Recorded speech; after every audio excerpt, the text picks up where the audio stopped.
Welcome to India Today SoSouth. I'm Fazal. It was only recently when Infosys Co-Founder Narayana Murthy, during the convocation ceremony of National Institute of Technology in Pragyaraj, raised concerns on India's growing population to be a major challenge to the country, which has been ignored, he said, since the emergency period. Let me tell you and note the last census of India's population was conducted in 2011, and the next one is expected to be done this year. Continuing, to give you a little insight into what Narayan Murthy said. As per the government records of 2022, that is compiled by the Lok Sabha, India every year adds 15 million people to its population base, by far the largest in the world.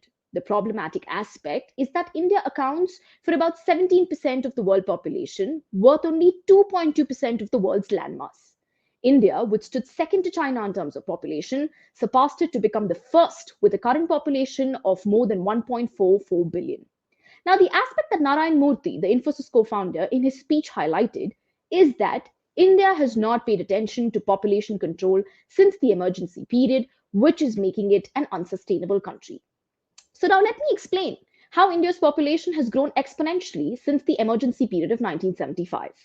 India's large population is largely driven by its youth, which is 650 million people under the age of 25.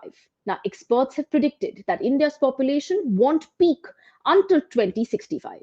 Even if your younger generations have fewer children, the population will keep growing due to population momentum before stabilizing.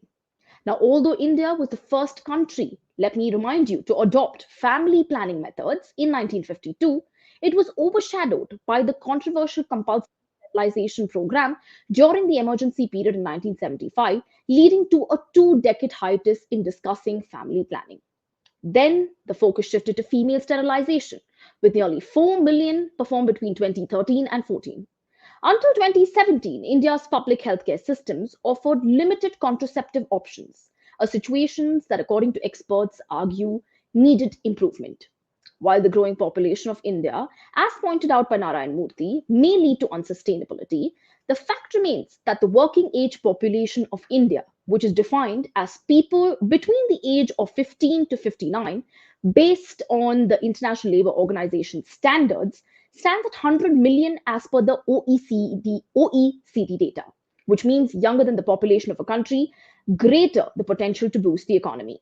But let's not forget that India needs to create enough jobs for its young working age population to reap a demographic dividend. Only 40% of India's working age population works or wants to work rather, according to the Center for Monitoring Indian Economy. So the question that India Today SoSouth is asking, should India be worried about the population growth alarm that's being raised by the Infosys co-founder Narayana Murthy? Do we have all reasons or not many reasons to be worried about the growing population? Let us know in the comment section below. Thank you so much for watching India Today SoSouth. I'm Fazal. Don't forget to like, share, and subscribe to our channel.